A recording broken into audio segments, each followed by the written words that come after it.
Pilipinas, oras po natin 5 minuto makalipas ang alas 10 ng umaga. Dahil hindi tumitigil sa pagkayod ang mga manggagawa, tuloy din ang ECC sa proteksyon sa mga manggagawang nagkasakit o naaksidente ng dahil sa trabaho. Higit 5 taon nang umaalalay, nagbibigay kaalaman, benepisyo at inspirasyon. Hatid ng DZRH at ECC, Employees Compensation Commission. #ECC, Work-Related.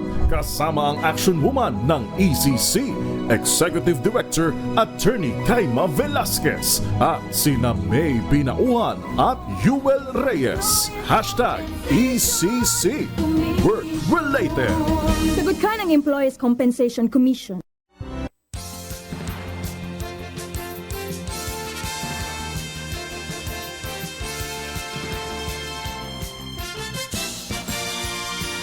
Happy Wednesday once again!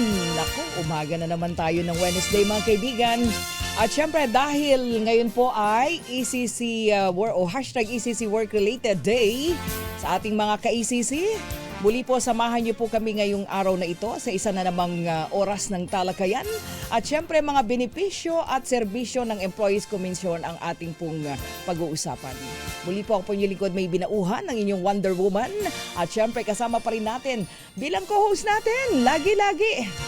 Oo, ating kasama ngayong araw ang Executive Director po ng Employees Compensation Commission. Wala iba kundi si ED Attorney Kaima Velasquez. ED Kai, magandang umaga, happy Wednesday. Magandang umaga, Miss May. At syempre, magandang umaga sa ating mga listeners at viewers. Syempre, lalong-lalo na sa ating mga ka-ECC. So, Miss May, di ba last week, sobrang sulit nung discussion natin kasi natutunan natin kay ED Jomar Batino yung kahalagahan ng health at safety ng mga manggagawa sa kanilang mga lugar na pinagtatrabahuhan. So, Occupational Safety and Health Center Representative si ED Jomar nagturo sa atin ng maraming impormasyon noong huling Wednesday. Kaya nakakatuwa na sulit yung ating Wednesday last week. Kaya nga po, ED Kai, no? Tama ka dyan. At syempre, dahil ngayon, isa na naman tayong edisyon, ano?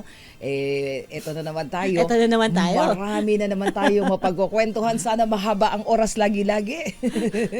Nakakatuwa kasi may guest tayo today. At syempre, mamaya, bago natin siya ipakilala, mamaya, very special guest kasi siya yung ating representative na ating employees, so mga manggagawa sa ating komisyon. So, sa atin sa ECC, meron po tayong workers representative, meron tayong employers representative, bukod pa po sa mga representante ng gobyerno, katulad ng SSS, GSIS at PhilHealth. So, yung guest natin today, papakilala natin mamaya, kaya ma-excite ang ating mga listeners at viewers. Kaya tutok lang po kayo mga ka-ECC ngayong Happy Wednesday morning. Ang bilis-bilis ng araw. Imagine mo, May 21 na pala. Hindi Kai, malapit na ba tayo matapos sa buwan ng Mayo? Yun na nga. Time flies, Miss May, diba? Kasi mamaya yan, June mid-year na. Tapos maya-maya yan, kakanta na ulit si Jose Marichan. Surprise! hindi na ulit nakagapos. Kaya nga, ED Kai, kaya samantalahin na ating mga ka-ECC, tutok po kayo ngayong araw. At syempre, pag-uusapan pa rin natin ang mga benepisyo at serbisyo po ng Employees Compensation Commission. Tama ka, ED Kai, kaya ngayon po siguro, bigyang daan muna natin yung ating lagi-laging kwento ng pagbangon, isang inspirasyon nito para po sa lahat ng mga manggagawa. So ito, ihatid na natin, ED Kai, yes? Oo nga, Miss May. Gusto natin i-share yung kwento ni Miss Irish na isang dating technician. So, yung pangunahing trabaho niya dati, nag-install siya ng internet, di ba? Sa ating mga bahay, sa ating mga opisina. So, minsan nakikita natin ng mga lineman na nakabitin dyan sa mga poste sa labas. Yes. Unfortunately, naputulan si Miss Irish ng isang braso. Tapos, ito ay nangyari habang ginagampanan niya yung trabaho niya at nakuryente siya. Pero, kahit ganito yung nangyari sa kanya, hindi naging hadlangan na walang parte ng katawan ni Miss Irish para magawa niyang bumangon. At ngayon nga, magbibigay pa siya sa atin ng inspirasyon. Tama ka dyan, ED Kai. Sabi nga, pag-usapan ulit natin yung mga peligro talaga sa ating pagtatrabaho. Nakakatuwa din. Isipin mo, usually ang nakikita natin na nag-install na internet, Miss May, lalaki, di ba? Lalaki. Tapos ito, girl. Oo, si Miss Irish. So, yun nga, walang pinipiling gender ang trabaho at walang pinipili din yung aksidente. Minsan hindi inaasahan nangyayari. Kaya nga, importante na nandito ang ECC para po umalalay sa mga na-aksidente. Katulad ni Miss Irish. Oo, tama ka dyan, ED Kai. Kaya narito na po, pakinggan na natin at panoorin ang pagbangon, kwento ng pagbangon po ni Irish Lopez mula po sa Las Piñas. ECC Safety Pabaon.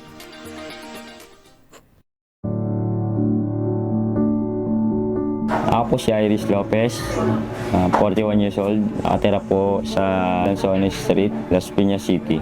Dati ko pong trabaho ay isang installer technician kay MBX Seo.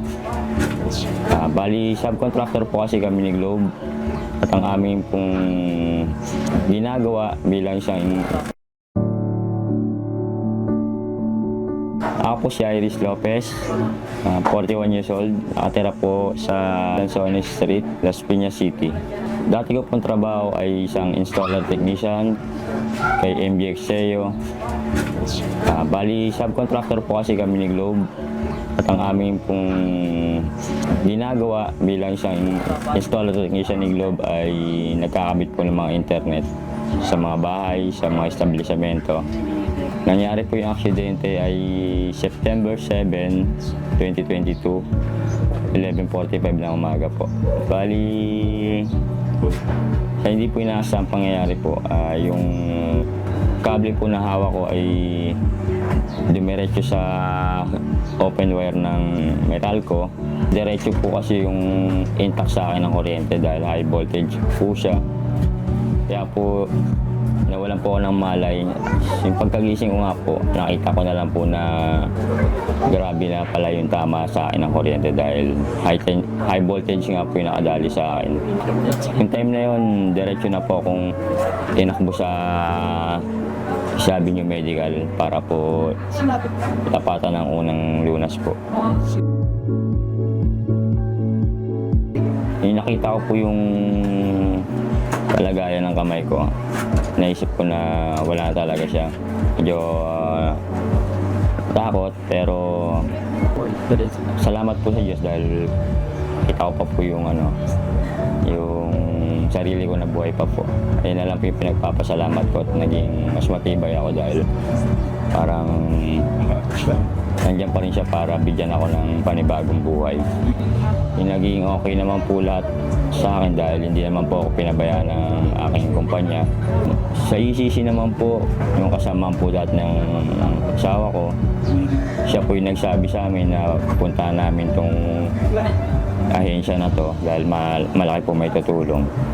Kami ng misis ko, personally po kami nag-file kay SSS ng disability at natanggap naman po namin yun kasabay ng aking ECC, Employment Compensation Disability po. Meron din po ako nakuhang pension.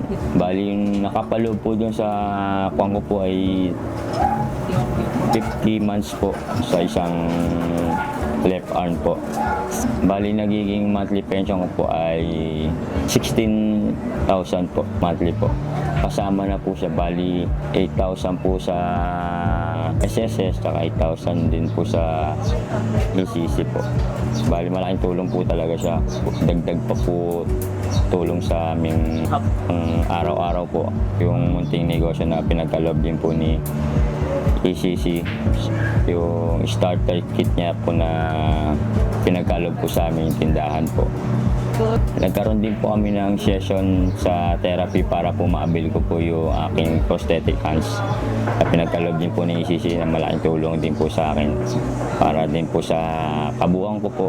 Bali, nung natanggap ko na po siya, bali nagkaroon din po ng extra confidence po sa sarili ko dahil kahit paano po talagang nakakabuo po uli siya ng pagiging physical mo. Kahit maraming nagtataka na sinasabay ako, pag-aalis ako, buo na uli yung kamay ko. Kaya natatawa ako. Malaking tulong po talaga siya. Ang mapapayo ko po sa mga katulad ko po na PWRD po na huwag po silang mahiyang magtanong po sa ECC kasi malaking tulong po makakuha nila doon sa ECC. At saka maging positibo lang lagi para harapin yung pagsubok ng buhay. Mensahe ko rin po sa ECC, patuloy lang po kayo sa pagtulong. Maraming salamat po dahil sa inyo. Nagkaroon po kami ng sandigan. Kami mga PWRD na nagkaroon po ng ganito po ang karanasan po at katayuan sa buhay. Andiyan po kayo palagi. Salamat po. Ako si Irish Lopez, na-aksidente sa trabaho, nakabangon dahil sa ECC.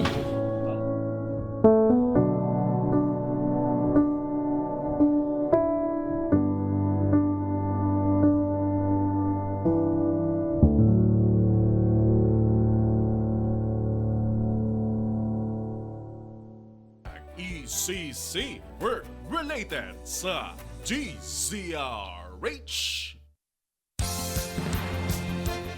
Ayan po ha, inyong napakinggan, Idikay, boy pala. Ang kwento ni Kuya pala. Mr. Irish pala. Pasensya na.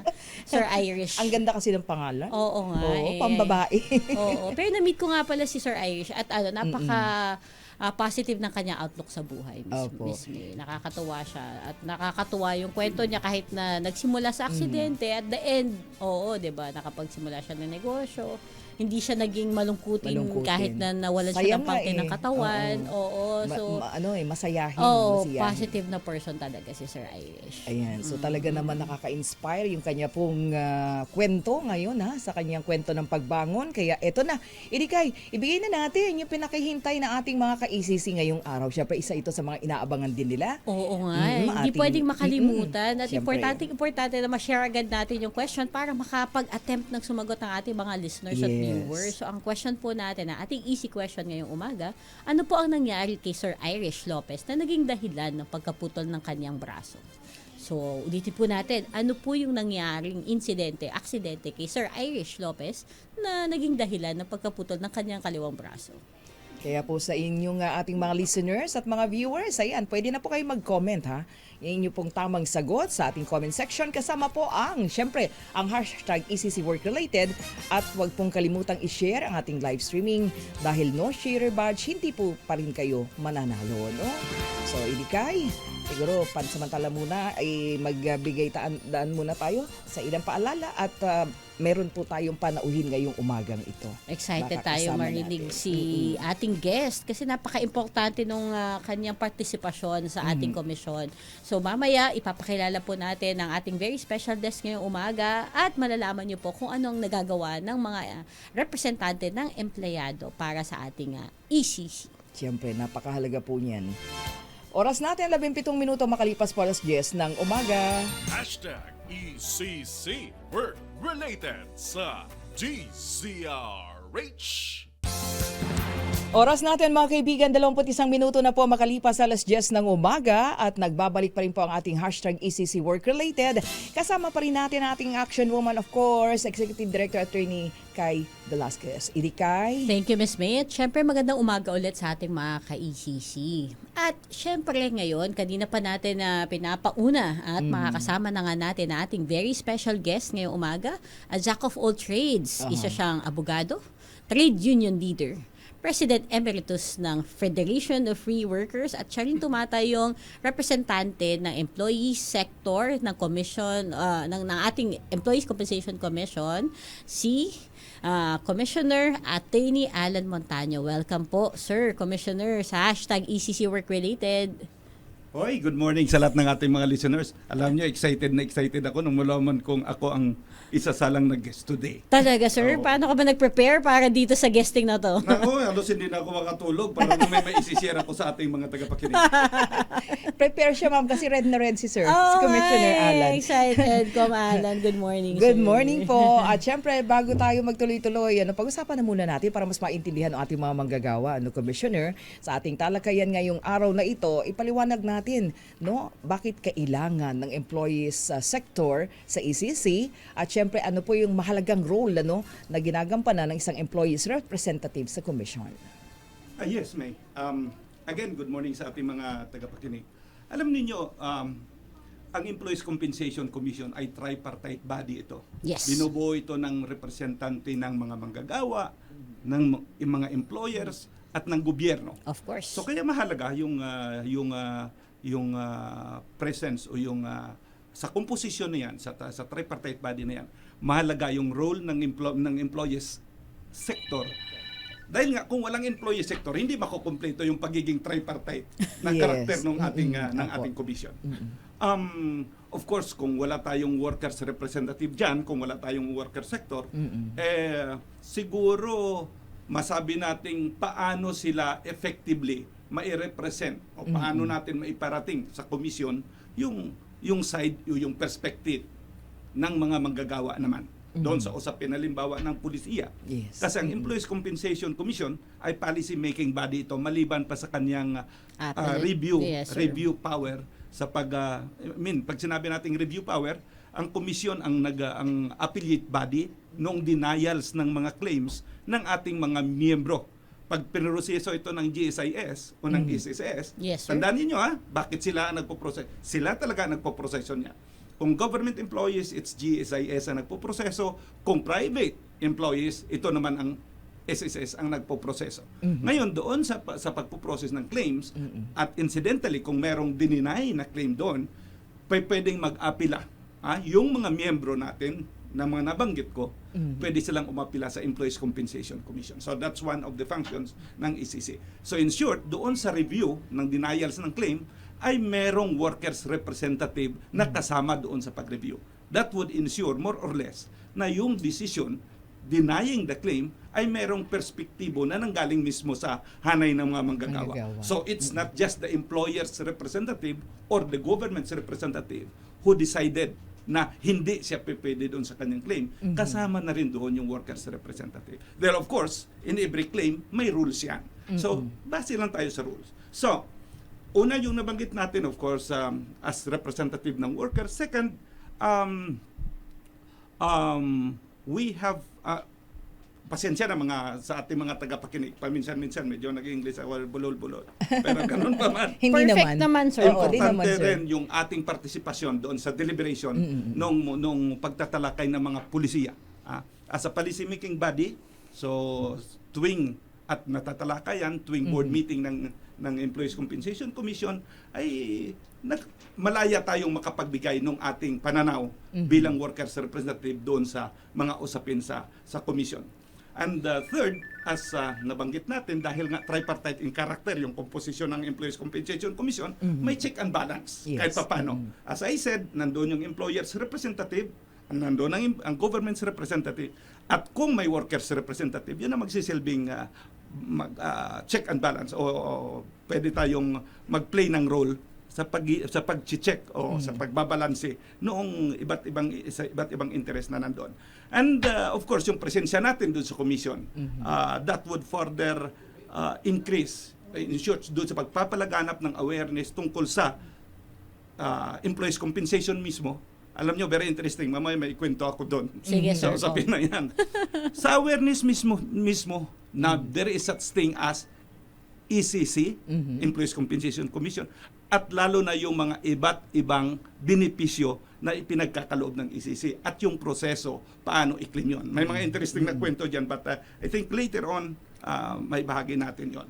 At in the process, bilang kinatawan ng mga manggagawa sa komisyon, I said, at lalo na ako, mukhang kakaiba yata, siguro si Idikay can attest to it, kahit na yung mga tao, yung mga stakeholders natin sa ground, Yes, sir. they were surprised for the first time. May commissioner na, bakit may commissioner na nakakasama doon sa advocacy program? First time sila nakakita. Yes, Miss At May. lalo silang nagulat dahil ang workers representative pala, singwapo din na employers representative. Kaya maganda yung Ramdam na talakayan. ramdam. Oo, na-starstruck sila Alan nung So nakita yun ang nila. kalagahan nung presensya ng employees sector doon sa commission. Oo, ganun kahalaga, Idikay. Yes, Miss May. Kasi pag hindi walang workers representative doon, di ba, di bipartite na lang yon. So, marami kasi Alan na hindi nakakalam ng Employees Compensation Commission, hindi lang gobyerno ang nagpapatakbo. Kasi, yun nga, sa ating Board of Commissioners, meron tayong tripartism. So, merong employers representative, merong employees representative, at government representative na tulong-tulong sa paggawa ng mga polisiya, pag-review ng mga kaso, katulad ng diniscuss ni Sir. Sir, ano naman yung experience nyo na napapansin nyo na mga madalas nagiging issue ng mga manggagawa or mga empleyado pagdating sa implementasyon ng EC program? Oh, that's very interesting. That's what I found out. Kaya, nung pumasok ako, I was appointed last year. Oh, yes, sir. Dahil, alam mo, kasamang me, I was really surprised. Bakit ang baba-baba? Hindi really. With all due respect doon sa mga matagal na, doon sa mga nakapag-serve na sa ECC, dahil ito ay pinundar pa back in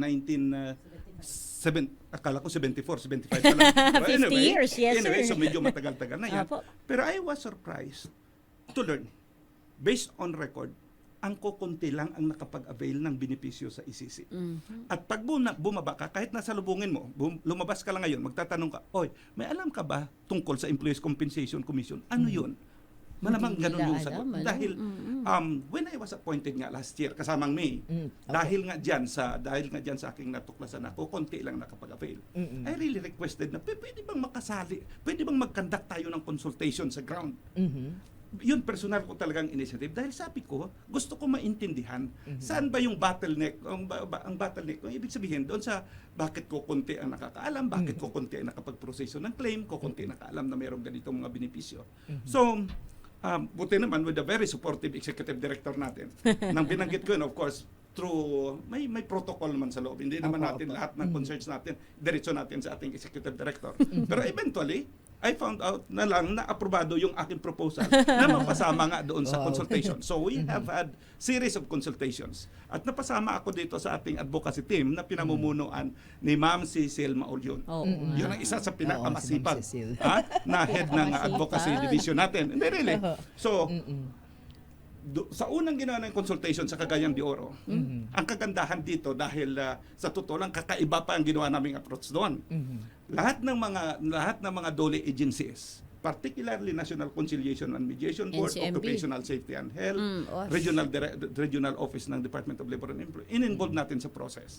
So, isinama. doon sa invitation, kaya marami at ang ganda ng representation, balansyado. Maraming sa side ng management, o sa employer side ang naka-attend, marami rin sa union side, sa employees side ang naka-attend dahil ang invitation na ginawa ng NCMB was course through the different labor unions. Dami, So, dami. ngayon, dahil nga unions ang represented, sigurado tayo may multiplier effect yun. They are representing their members. Okay. Dahil although we only have around, pero marami na yon 150 plus, nag-overshoot tayo doon sa target eh. Yes, sir. So in Oo. short, ganun sila ka-interesado. Yes. Ngayon, in the course of our consultation, doon nga natin nalaman, talagang actual, na kung hindi tayo bumaba nga doon, yung iba sa kanila, hindi talaga pa aware kung ano yung what's Employees Compensation Commission. So ang kagandahan, dahil nga meron tayong very dynamic, napaka-aktibong executive director, tingnan nyo naman, punong-puno ng enerhiya yung siya, Tony Kai. So, everywhere, nakikita mo siya. Of course, kasama ang buong team sa ECC. Sa ngayon, I hope, marami tayong mari-reach out at marami na ang maging aware. In short, maging effective itong ating advocacy program. Maraming manggagawa ang makakaalam sa ECC mismo, sa different benefits na pwede niyang ibigay at yung proseso paano i-claim ito. Ngayon, doon sa tatlo kong nabanggit, may mga concerns. Alright. So doon sa knowledge, sa level ng knowledge sa existence ng ECC, kukunti lang. Kaya kailangan talagang sipagan pa natin.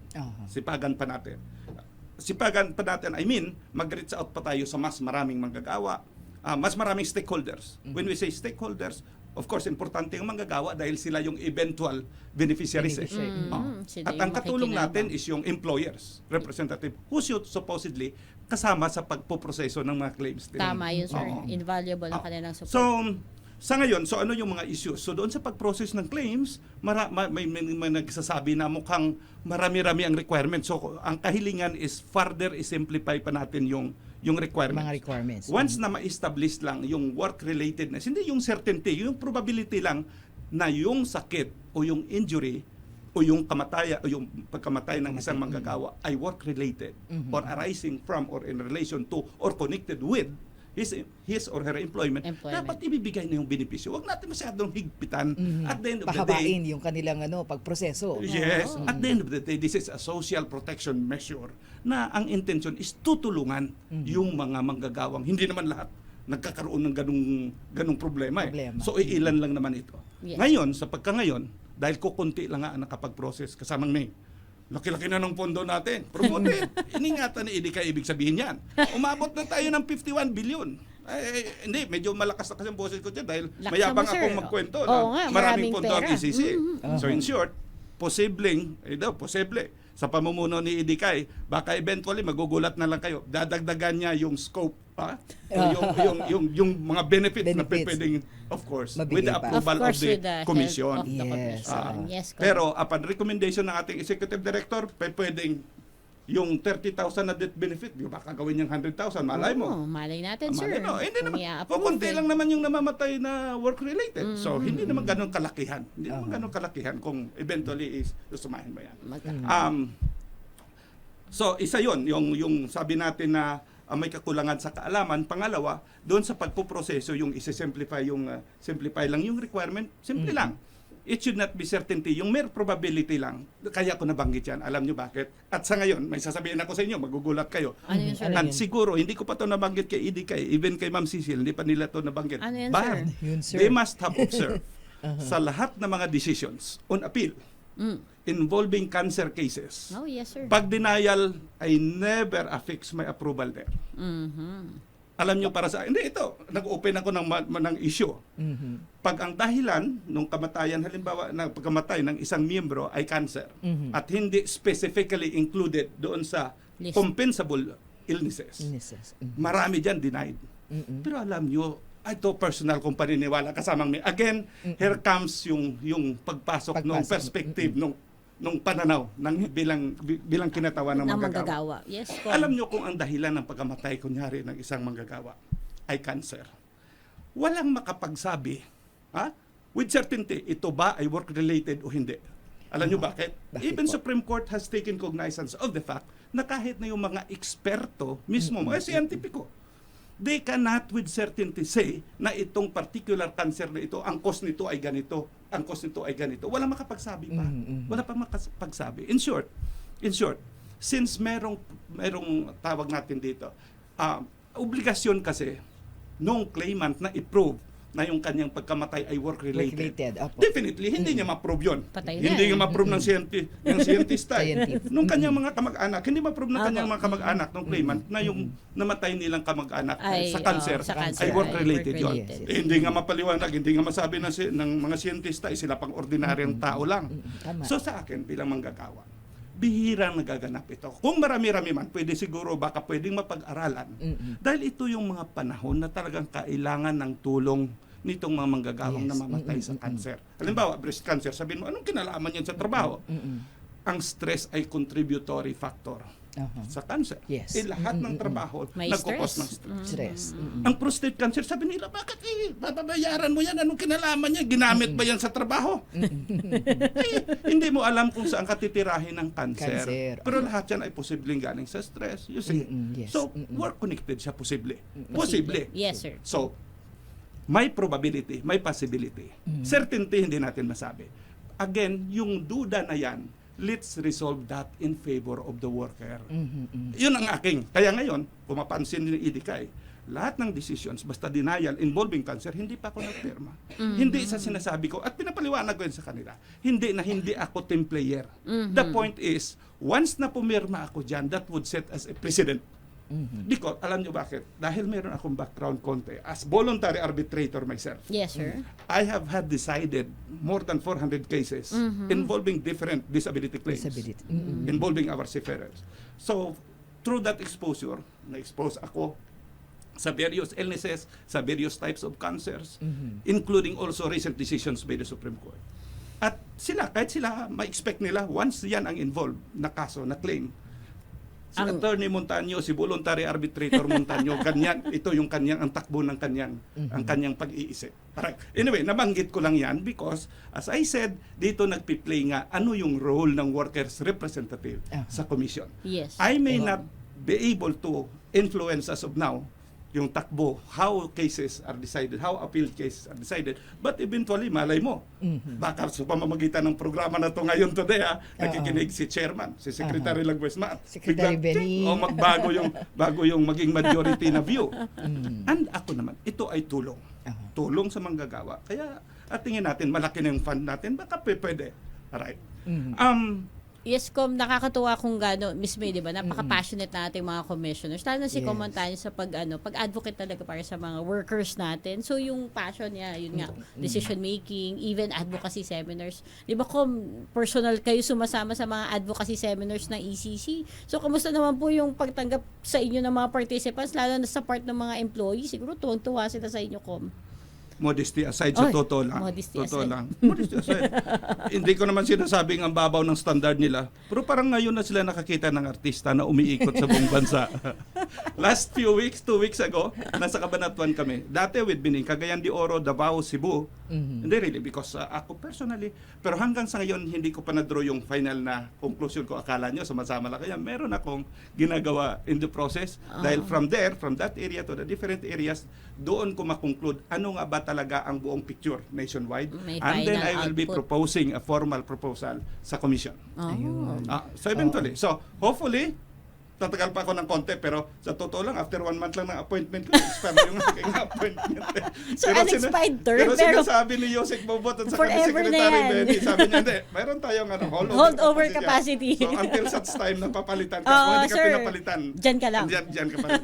So sana hindi abutin na papalitan bago ko formally, maisa lang yung ating mga proposals out of our findings doon sa ating mga natuklasan sa pag-iikot natin nationwide. We simply wanted to have a very responsive na commission, magkaroon ng patas. I mean, yung sinasabi natin hindi lang justified, kundi Yes, yes.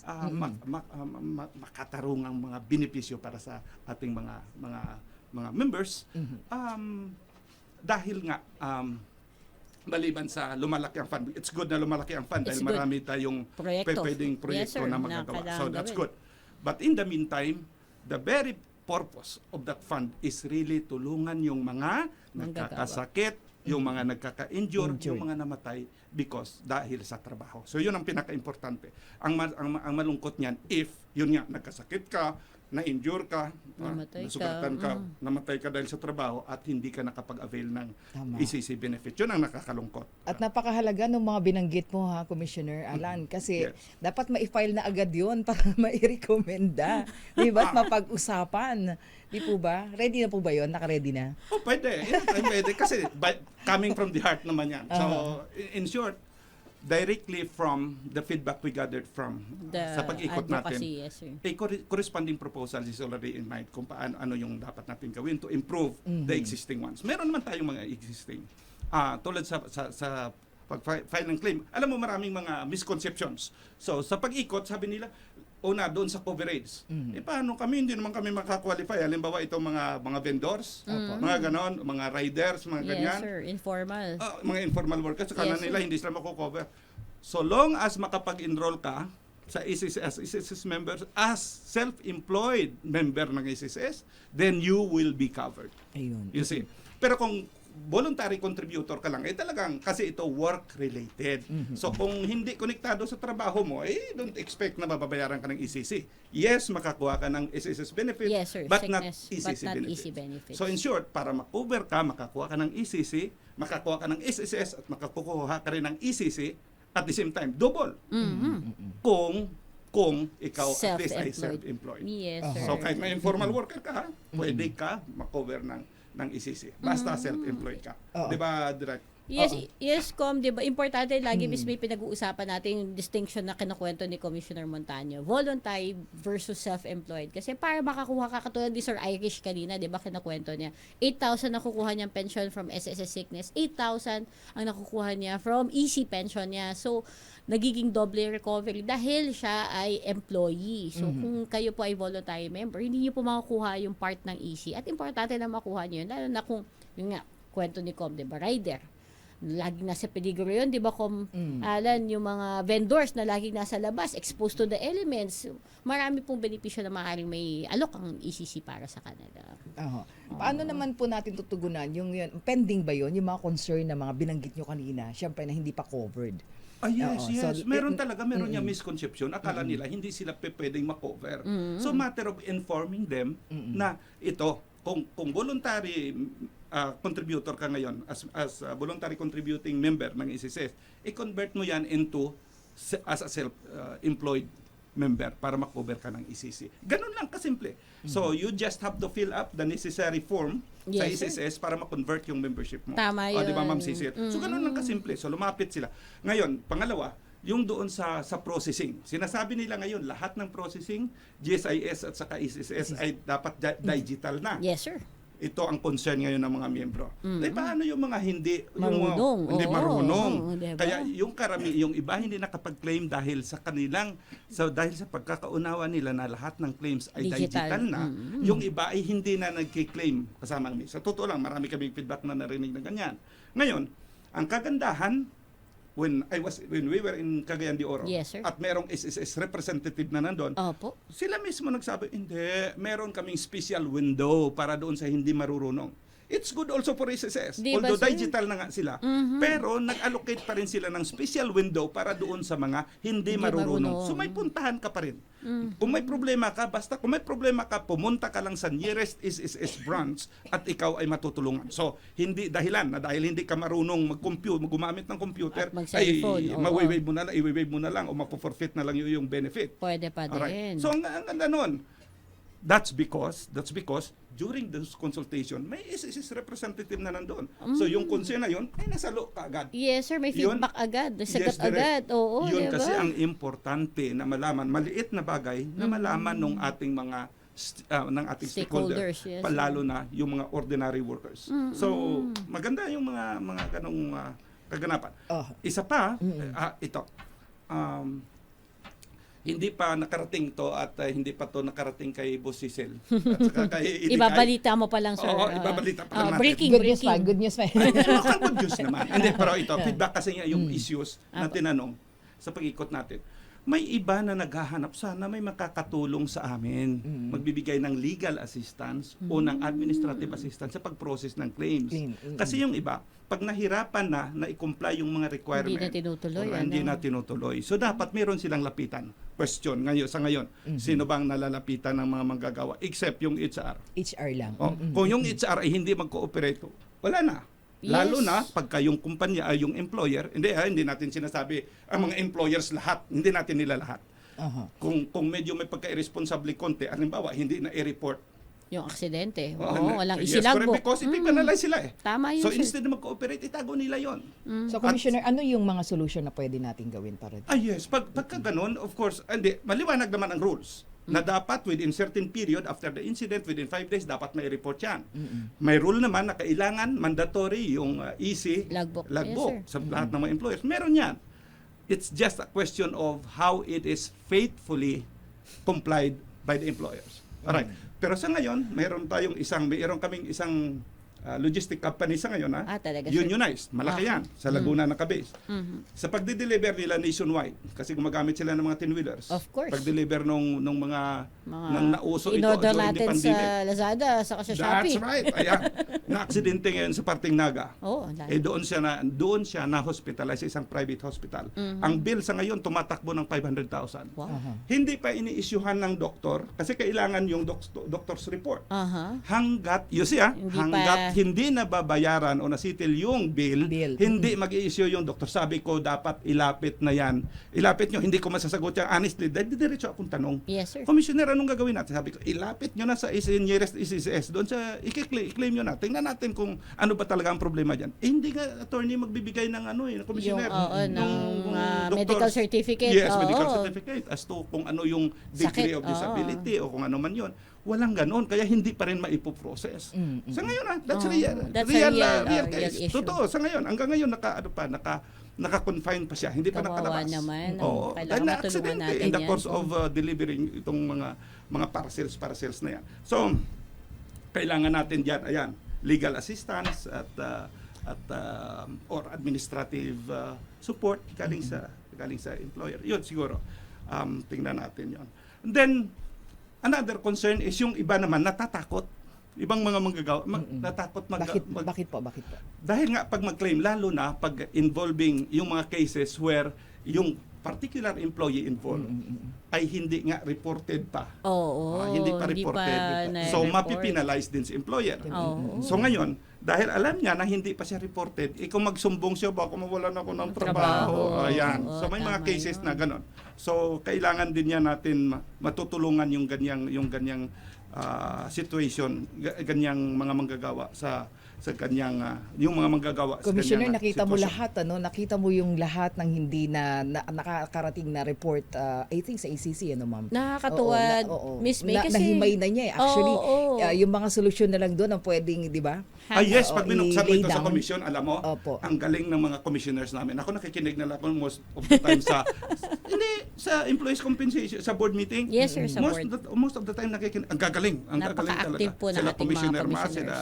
At saka Commissioner ito yung ano Jason, mga real Commissioner talk talaga Elvin. sa ground eh, di ba? Idikay. Totoo, na Miss talagang May. nakakarating sa isang representative kay Commissioner Alan. Oo. So, kung makarating to kay Secretary Legues, masigurado ako, yon ay result-oriented na mama yon. And then, I mean, pag may problema, gusto niyo talaga na susolusyonan. Actually, good news kasi lagi tayo monitor ni Sec Benny sa kanyang opisina kapag may oras siya. Lagi siya nakabantay sa ating hashtag ECC Work Related. So I'm sure, baka mamaya tinetext ka na ni Sec Benny, lagot ka. Ano, So, may pwede mga- nang Uy, i-present, ano yung mga ano? sinabi mong problema doon? Hindi problema yun. Ang intention noon, boss, ang intention noon is to improve Oo, yung naghahanap quality ng ng solusyon. service natin. Opo, Naghahanap ng kasi solusyon. part din si Comontaño ng ating komisyon at naghahanap Actually, din ang ganda, siya ng ganda natin tulong. diskusyon na yung mga manggagawa siguro by this time natutuwa. Doon sa Oo, mga oo. sinabing real, ito yung mga real talk eh, With the voice realidad, talaga no? ni Oo. Commissioner as a representative ng Oo, mga na sinasabi manggagawa ni sa Commissioner Alan. commission. Pero ang kagandahan lang naman nga, sa ngayon, itong administrasyon na ito, talagang administrasyong nakikinig and ready and willing. So you see, last year hindi pa ako nakasali. Pero nang malaman kong may pre-propose na, pero mamaya ko na sana yung balita, hindi pa dumating doon sa dulo eh. Kasi gusto ko sa dulo para may konting last surprise. minute. Oo, Pero sige, anyway, sir. Share mo na. dahil nga napaka-proactive, napaka-progresibong mag-isip itong ating present leadership sa Employees Compensation Commission. Sa ngayon, I know, kulang to sila ng tulog dahil minamadali to sila ni Secretary Lagues na ma-comply nila. Mahabol namin yung timelines. Dahil nga, mayroon kaming ambitious na project na ma-improve lalo yung serbisyo natin sa ating mga miyembro. Really, I would allow the executive director herself later on tingin ko, baka unahan ko naman. So, bakit ikaw ang nagbabalita Oh, doon? sasabihin mo Pero na ba yun? ganyan. Hindi kayo yung good news na yun? Miss May, Oh, lagi very- natin Oo. pinag-uusapan Ay, yung rehab ba to? Oo, Ayun, yung Workers' oo, yung sa Rehabilitation Center rehabilitation complex center. Oo natin nga na po. full support ng ating mga commissioners kasi hindi ko... Yes, Miss May, alam nyo bakit? Oh. For so long, since 1975, Walang ganun. wala pa tayong rehab center, puro lang tayo muwa-muwa with the hospitals. Yes, sir. So tingnan mo, pag may nagkasakit yan o na-crutches, ganyan, hindi nila alam na may mga libre na nga tayo palang mga paa, may mga libreng kamay na eh. Oo. Yung mga prosthesis. Yes, na sir. natin. Nakita Kaya namin nga yung po. mga ina-award. So diba? pag alam ng mga manggagawa to na mayroon palang ganong serbisyo, ganong benepisyo from ECC, sa totoo lang, marami ang magkiklaim niyan later on. Anyway, doon sa rehab center, ang kaganda sa Workers Rehab Center na pinipropose, at kung hindi nga to sa pamumuno ni Dikay, hindi magaganap ito. Anong- With the remaining Commissioner- period. Commissioner, anong sabi ng ating mga manggagawa sa ilalim nung about that rehabilitation center? Tuwang-tuwa Ito sila. talaga, oo, lagi May niyo sila hope na mga sila, may nakakausap. mapupunta na sila. In short, ang maging usapin na, hindi na yung pagka nagkasakit, kung nagkasakit ka o na-disabled ka lang, partially disabled, may tsansa na makabalik ka economically. Alright, in short, yung pagiging active mo economically ay pwede. Oo, Pwede pa pala. hindi ka Di na- tulad sa ngayon, dahil nga wala kang matatakbuhang rehab center, yun na lang, ang usapin na uuwi na lang sa bayaran. Magkano ba Nabaldado, yung dapat oo. ibayad? So tawag doon, either partially or totally disabled ka na. So, Yung in the mindset, process, di ba, anong sir? nawawala doon? Yung dignidad ng Yung isang dignity, manggagawa. yes. Kasi, Yes po. of course, okay din yun na nabubuhay ka kahit na wala kang trabaho, pero mas masarap na nabubuhay ka Sa dahil sarili mong pawis at dahil sa pagod. pawis mo, sa pagod mo. Yes, Yung hindi dignity kahit- ng manggagawa, hindi Yes. mo mawawala yun. Ayaw naman nila na hindi sila nagtatrabaho. Ayaw nila na wala silang ginagawa. So ngayon, kung may rehab center na tayo, nako, at saka, ayun, pinamamadali hindi naman pinamamadali. parang ini-ensure ni Secretary Ini-ensure, Laguesma na yung timelines kasi naka-ano yan eh. Apo. Naka-program yan. Mm-mm. So every now and then, Naka-plan. tingin ko, siguro, chine-check si Idikay, kamusta yung ating ganyan na naapas ba natin? Kaya ito minsan kulang sa tulog. Pero ang kagandahan, dahil talagang determined yung ating executive director na ma-achieve din yan. Ayun, at least narinig ni Idika yung mga balita ngayon mula sa ating mga manggagawa, Oo nga, Commissioner. So madaliin mo na rin po yung pag-present lahat nun. Yung mga agenda ni Com Alan. Oo, Parang excited na nakikinig, kami lalo marinig na ang si lahat. Sec Benny, lagi nakikinig dito po Lagi, sa di ba, Miss May? Oo. Pero doon natin nahangaan yung ating programa Idikay na itong programang ito, ang dami ng mga manggagawa na aware doon sa kanilang mga benepisyo, Yes, kanilang Miss May. mga pwedeng hingin mula po sa ECC. Precisely, para sa kaya kanila. tayo nandito talaga nag-share tayo buong bansa na nakakarinig nito. Bukod pa doon sa advocacy na per locality na ina-attend na ating mga commissioners. So, alam ko, marami pa tayong pwedeng pag-usapan pero medyo gipit na tayo sa oras. So, hingi na lang sir namin ang iyong huling mensahe para sa ating mga listeners at viewers, lalo na sa ating mga manggagawa na nakikinig ngayon. Oy, maraming salamat Idikay, maraming salamat kasamang May at ginawa niyo akong guest today. Para sa akin itong araw na ito ay historic. Historic talaga, sir. Meaningful. Imagine nakapag-reach out ako sa ating mga Stakeholders, yes, sir. Lalo na sa ating mga manggagawa. Sa ating sa mga nakikinig nating mga manggagawa, rest assured na bilang inyong representante as the employees representative to the Employees Compensation Commission, makakaasa po kayo na si Attorney Alan Montaño ay gagampanan niya yung kanyang papel as much as possible effectively doon sa maaabot natin kaya. Sa totoo lang, dito wala naman kaming sahod dito. Yes, may staff kami dalawa, pero wala kaming sahod dito. Pero ako, masaya akong naging bahagi ng Employees Compensation. Masaya akong makikita sooner na yung ating mga manggagawa kahit papano if the staff kung maka-experience sila o mag-suffer sila ng work-related illness, injury, or death, ay makakatulong o matutulungan sila ng ating Employees Compensation Commission. Again, kung may mga concern sila, lumapit sila sa nearest SSS branch para sa pag-process ng claims. At kung meron kayong mga specific na katanungan on ECC, pumunta kayo sa ating mga regional offices. Meron Yes tayong po. mga regional officers na nandun. Reach out sa kanila, magtanong. Huwag kayong mahihiyang magtanong. Huwag mahihiyang Alright. magtanong. Pwede rin kayong dumiretso mismo sa head office ng Yes Employees po. Compensation Commission. Lalo na, kung may problema kayo, hanapin nyo si Executive Director Atty. Kaima Velasquez. Opo, Sigurado hindi 355. kayo tatanggihan. Senator Hill J. Puyat Avenue, Makati City. Ayan, sinabi na natin yung address, sir. Yes, Opo. oo. So Lagi din po nandun si nila malaman Kumalan. at magpunta doon kung talaga may Opo. concern sila. Alright, so again, maraming salamat sa pagkakataon. I'm so thankful at sana maimbitahan nyo ako sunod ulit. Thank you, Com. Part 2 tayo, part 2. Tingin ko, parang napaka, maraming makikinig talaga sa ating mga discussion, Com. At maraming salamat po sa pagpapaunlak niyo sa aming imbitasyon ni Miss May. Di ba, Miss May? Yes po. At marami po kaming natutunan lalo na yung ating mga manggagawa. Alam na nila ngayon kung paano sila tawag nito, magre-report. Oo nga. Saka alam nila yung mga ginagawa ng ating komisyon para sa mga manggagawa at di ba, pinaglalaban ng ating employees representatives Ayun. sa komisyon. Maraming salamat, Commissioner Alan. Thank you so Muli, much. maraming salamat. Alam Maraming niyo kung salamat. may sunod dito, sana masanay na ako kasi nanibago ulit ako sa radyo. Na-miss mo ba, sir? Oo, Para hindi namang totoo. hindi, Parang Commissioner. natural ka lang, Noon, sir. madalas-dalas ako nung tumakbo ako ng 2016. Yun lang. Anyway, kaya hindi na ako tumakbo ulit. Kaya nanibago na ako. By the way, sa ating mga tagapakinig, again, maraming salamat and good day sa inyong lahat. Thank you, Com. Ayan, maraming salamat. Commissioner Alan Montaño. Thank you so much. O kulang oras natin, Idikay. Oo nga, Pero, nabitin tayo. puntahan na natin yung ating easy answer Oo ngayong nga. umagang ito. Siyempre, marami naghihintay ng ating easy answer at ang ating mga winners. Pero ang sagot muna natin sa ating easy question, siya po ay nakuryente sa trabaho. So, anything kuryente related, tatanggapin po natin. At meron na po tayong 3 winners ngayong Ayun, no? umaga. Meron tayong mga Oo. winners. Sino-sino yung ang mga yan? ating winners, Mr. Rico Bagusi, Miss Mary Grace Fausto, at Congratulations. Areola Miracles. Ayan, congratulations po sa inyo. Congratulations. At sa mga nakasagot po niyan, syempre, ayan, asahan po ninyo ang ating papremyo sa inyo at hintayin nyo lamang po ang message ng aming executive producer, Miss Peachy Gonzalez, para po sa inyong mga premyo. Eto na tayo. ECC Safety Pabaon.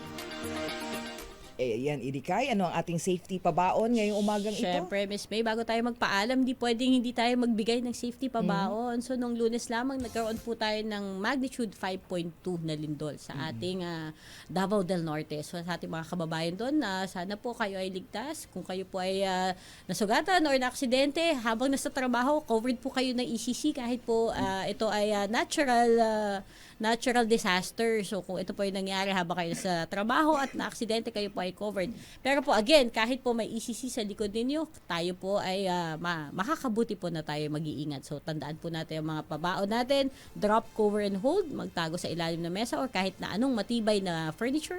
Lumayo po sa panganib. So, kung maraming salamin, lumabas po tayo. Kung kayo po ay nasa mataas na gusali, lumabas po tayo sa isang open area at huwag gagamitin ng elevator. Baka kasi mag-malfunction habang nasa loob kayo. So, kahit po mataas, magtiis-tiis na po tayo bumaba sa hagdanan para po makarating tayo sa isang ligtas na lugar. Yan, syempre, ang ating safety pabaon. Naku, bilis ng oras. Nandito na naman tayo sa pamamaalam. Oo Irikay. nga, Miss May. At, Parang Oo nga. Medyo sabi nga natin, mainit-init pa sa labas ha. So yung transition ng tag-ulan, hindi pa po. So ingat pa rin po tayo. Huwag po tayong magpa-araw. marami nagkakasakit, Oo, no, marami Miss May, po. sa palit May ng na-stroke panahon. Pa. Meron pa mga Ayan na-stroke. pa rin, heat stroke Oo. pa rin yung issue. Kaya po, yan po ang ating kabuuan, ang ating programa ngayong Happy Wednesday morning once again. Dito po sa ating talakayan pa rin sa Employees Compensation Commission. Ay, kaya thank you, Miss May. At kung meron po kayong karagdagang mga katanungan tungkol sa ECC, katulad po na sinabi ni Com Alan kanina, kayo po ay lumapit lamang sa opisina, 355 Senator Hill J. Puyat Avenue. Nandyan po ang aming head office. Facebook page, hanapin nyo lamang po Employees Compensation Commission. At ang aming website po, www.ecc.gov.ph. Muli po, ako po ang inyong action woman, Atty. Kaima Velasquez, na nagsasabi at naniniwala na ang pag-aalaga sa manggagawang Pilipino ay pag-aalaga rin sa ating bayan. Ako naman po inyong lingkod May Binauhan, ang inyo pong Wonder Woman dito pa rin po sa ECC. Magsama-sama po tayo muli sa susunod na Miyerkules. Again, dito pa rin sa ating hashtag ECC Work Related. Oras po natin, ganap na ang 11:00 ng umaga. Susunod na po, inabangan yung drama Love Story, Ikaw Lamang sa Buhay Ko. Babalik po ako mamaya 3:00 hanggang 4:00 ng hapon sa Public Service Hour.